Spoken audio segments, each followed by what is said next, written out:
Alright, so England's captain, Harry Brook, he won the toss and decided to bat first in this big decider, the third ODI against Sri Lanka, over at the Premadasa Stadium in Colombo. The game actually kicked off at 2:30 PM IST today, January 27th. And yeah, this is the big one, with the series tied up at 1-1 going into this finale, before the T20s even get started on January 30th. Right now, as we're getting these live updates, they're into the 31st over.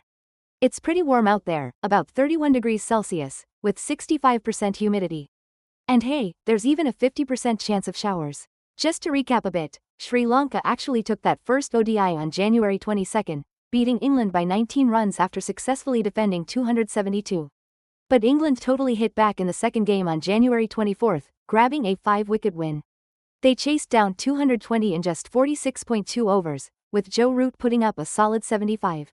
So, Brook's call to bat first? It's because this pitch offers a bit of early pace, but everyone's expecting it to slow down and really start gripping for the spinners later on. That's a pretty high-stakes decision, adding a ton of drama, especially since this black soil pitch isn't usually great for chasing. Winning this series would be huge for both sides, really boosting their rankings and giving them some serious momentum as England wraps up their white ball tour here. Alright, England, they've kept an unchanged 11 for this one. So, Rehan Ahmed is opening instead of Zak Crawley. Then we've got Ben Duckett, Joe Root, Jacob Bethell, Brook as captain, Jos Buttler behind the stumps as wicketkeeper, Will Jacks, Sam Curran, Jamie Overton, Liam Dawson, and Adil Rashid. Now for Sri Lanka, they've made a change. Wanindu Hasaranga is back in, replacing Pramod Madushan. Interestingly, they're only going with one frontline seamer, Asitha Fernando. Their lineup looks like this: Camille Mishara, Pathum Nisanka, Kusal Mendes behind the wickets, Dhananjaya de Silva, Charatha Salanka as their captain, Janeth Lianage, Pavan Rathnayake, Hasaranga, Dunath Wellalage, Jeffrey Vandersay, and Fernando. And it looks like the spinners, Hasaranga, Vandersay, and Rashid, are really going to shape this contest, especially as that pitch starts to break up. You know, people often ask how this channel puts out content like this so consistently. And honestly, I'm not doing the heavy lifting manually. I'm using Helios. It's the AI engine we built to handle the impossible parts of creation. It is literally the power behind what you just watched. If you want that kind of speed and quality at your fingertips, don't just watch AI build the future. Start building it yourself. Helios is finally open to the public. Check the link in the description and go bring the heat. Alright, let's break down what's happening on the field. So, Rehan Ahmed is opening for England today, which is a bit of a change up from Zak Crawley. He's teaming up with Ben Duckett at the top of the order. Joe Root really held things together in that second ODI chase, hitting a crucial 75 runs, and he's forming a strong middle order right alongside Jacob Bethell. Harry Brook is leading the side today, with Jos Buttler keeping wicket. They've got some serious firepower with all-rounders like Will Jacks, Sam Curran, and Jamie Overton. Liam Dawson and Adil Rashid are going to be their main spin options, and that's going to be absolutely crucial on this pitch. Now for Sri Lanka, Pathum Nisanka and Camille Mishara are opening up, with Kusal Mendes behind the stumps. Dhananjaya de Silva and Captain Charatha Salanka make up a really solid core, and then you've got Janeth Lianage and Pavan Rathnayake backing them up. Wanindu Hasaranga is back, and that's a huge boost for their spin attack after he sat out earlier. Jeffrey Vandersay has been pretty active with the ball, especially bowling a lot to Brook in these recent overs. Dunath Wellalage and the lone seamer, Asitha Fernando, round out what is a very spin-heavy attack. This Premadasa pitch, you might also know it as Kedarama, is really going to favor turn as the game goes on, which totally makes sense given Brook's decision to bat first. Out in the middle, it's still partly sunny. That humidity could help the ball swing a bit early on, but expect it to really start gripping later in the innings. England's really looking to put up a decent total, using all that batting depth they have to try and counter Sri Lanka's strong spin attack.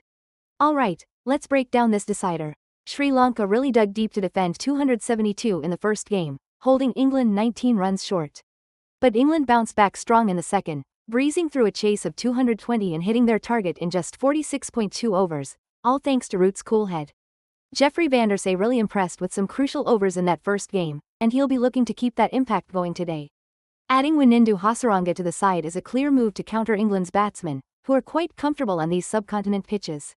Harry Brook is leading a team that's a real blend of youth, with players like Bethell, and seasoned experience from Root and Rashid. Plus, Jos Buttler is back and fully fit, which is going to be absolutely vital for those big finishes. Charatha Salanka is at the helm for Sri Lanka on home soil, and they'll be really leaning on that spin duo of Hasaranga and Vandersay.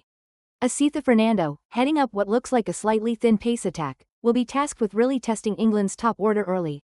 Pathum Nissanka will be eager to hit his stride after a quiet start to the series, while Dhananjaya de Silva adds that crucial all-round balance to the squad. With the series now level at 1-1, the tension is palpable. A 2-1 win here would do wonders for their standing on the world stage, and both teams are definitely looking to carry that winning feeling into the T20s at Pallekele. And as always, the pitch is the big question mark here. It tends to bake and break up under the sun, which could make chasing a real nightmare. England's call at the toss? Looks like they've really crunched the numbers on Premadasa, especially since defending a score in the second innings usually works out better here. That black soil pitch? It really starts to grip and turn after lunch, which is huge for spinners like Rashid, who will be looking to cause some serious headaches for Sri Lanka's middle order. You can bet Hasaranga will be coming hard at Root and Brook, just waiting to capitalize on any footwork errors they might make. And remember Vandersay? His bag of tricks has certainly caused England some headaches in the past. For Sri Lanka, it's all about Nissanka's effortless batting and Mendes bringing that calm, steady presence to the crease. Captain of Sri Lanka, he's shown he's incredibly sharp with his tactics and how he uses his resources.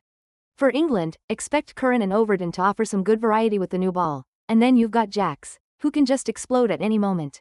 And Dawson will be a crucial support for Rashid in the spin department.